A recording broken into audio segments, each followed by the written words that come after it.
Alright, tubers, got a job to do. Kind of a friend of a friend had this old Craftsman mower that he said it's set for a couple of years. He had loaned it to a local church to cut grass with, and for whatever reason they quit using it, and it just kind of sat there, and he said it wouldn't start. He said he's got gas going to the carburetor but won't start, so I'm thinking it's the needle valve stuck.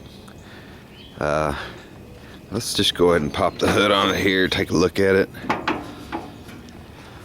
Yeah, there's the carb right there. We're going to jerk it off, and I'm going to try to free the needle valve and just kind of go through the carburetor, get it all cleaned up, make sure all the passages are clear, and then we'll try to put it back on and fire it up. We just left it on the trailer.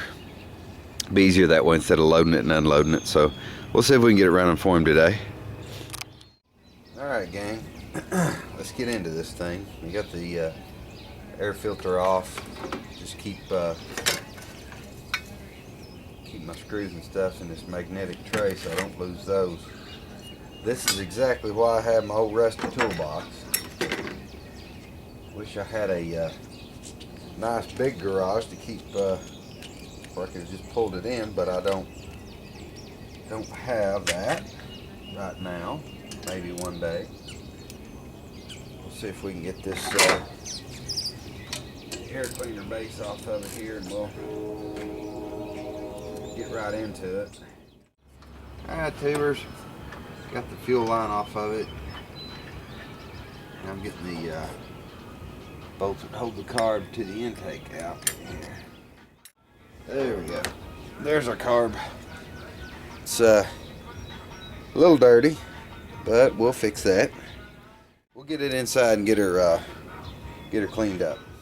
Still cleaning away on the old carb here. You can see I've been cleaning on this side.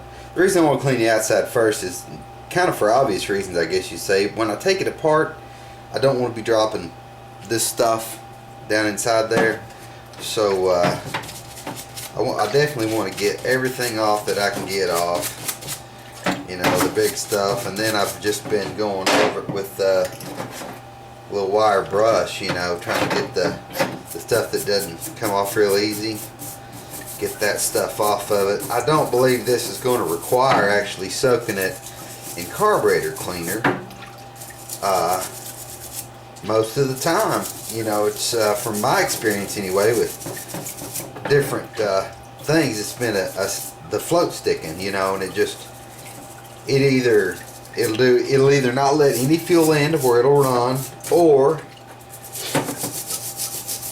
it'll stick open and flood. So anyway, we're going to keep on cleaning. We got a lot of work to do on this one. Pretty dirty, but not a hard job. Just a job that takes a little bit of time. So I'm gonna keep going after it, and we'll get this bad boy cleaned up. Got done cleaning the carb up. Looks a lot better now. I don't have to worry about contaminating things any further with the dirt. After I took it out of the parts washer, I just hit it with some carbon choke cleaner, you know, to get some of the varnish off. No big deal on that. We'll take a look at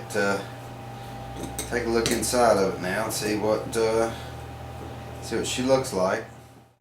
I mentioned in my videos before how quickly gasoline goes bad, and a lot of times, and I've been guilty of it. Everybody does it, I guess.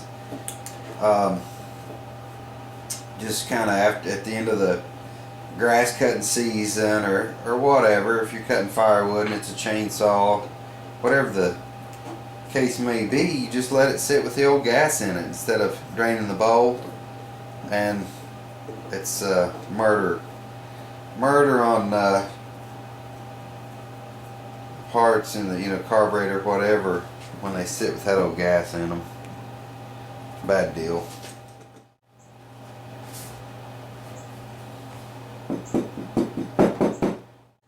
This is just what was loose, you know, and that stuff gets, with that much in there, man, it would plug every jet in your carburetor, screw up your needle valve, you know.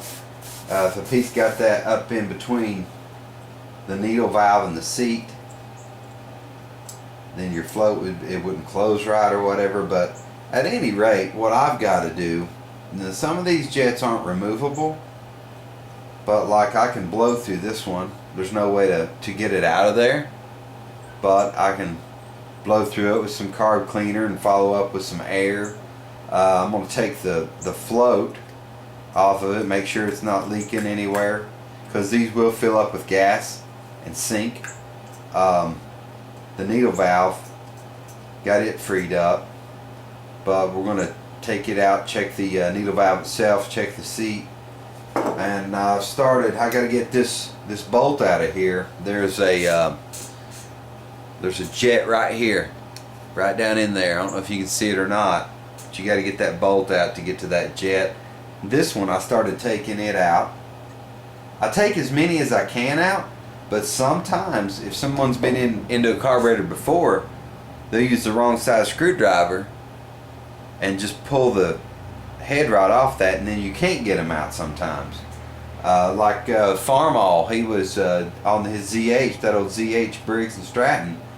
Somebody had tore the head clean off of it, so it happens. I got all of the jets out of it that were removable. What I got to do is I'm going to take the old carb cleaner here and squirt through every one of them. You know where I got this jet out here? I can squirt through there, and try to make sure that all the circuits are clear. And then I'm going to have to work on the air horn, you know, get the float off of it, get the needle valve out, make sure this jet here is clear. So it's not really you know, you could go a different route with this. I don't see it's necessary. Sometimes it is necessary to actually, you know, take it all apart, submerge it in carb cleaner and everything. Problem is, the lawnmowers are getting nearly disposable, and people don't want to spend all that money on it. A lot of people won't spend their time. They'll just go get a new lawnmower and junk the old one. But it's not necessary all the time to submerge it, you know. I got the body is all clean. I've sprayed through it and then followed up with air, and I know that I don't have any blockage. I've got this little old medicine bottle that I keep these really small needles in. I've got more in there. This is just two sizes that I've got laid out here, and I run through all these little passages in this jet, make sure it's all clear. Then I follow up using some carb cleaner. I'll just spray through, I'll hold these shut, spray through here, then I'll switch it up and I'll hold this one shut. That way I've sprayed through here. By holding that, I spray out the sides, and I'll follow up and do the same thing with air. I'm going to go ahead and put the main body of the carburetor here. I'm going to go ahead and put it back together.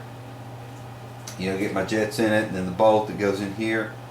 And then we'll start on the air horn. Taking off the float, taking out the needle valve, making sure this is clear, blowing through everything. So I'll be back with you guys in just a minute. Alright tubers, I want to show you the air horn. I don't know if you can see it or not, but when I started clearing these passages from the top side, I blew a bunch of chunks out, you know. I don't know if you can see it or not, but that is that's just more of the same, you know, more of the same garbage that that we've taken out of this carburetor. It's a shame, you know, that the gas is like that. You know, it's just, we have to, I guess we have to accept that fact, you know. I use every lawnmower, chainsaw, whatever that I fix that I don't think is going to be used for a while. I use that fuel stabilizer, and it works good, does the trick. So anyway, Hambone's going to keep cleaning this bad boy up.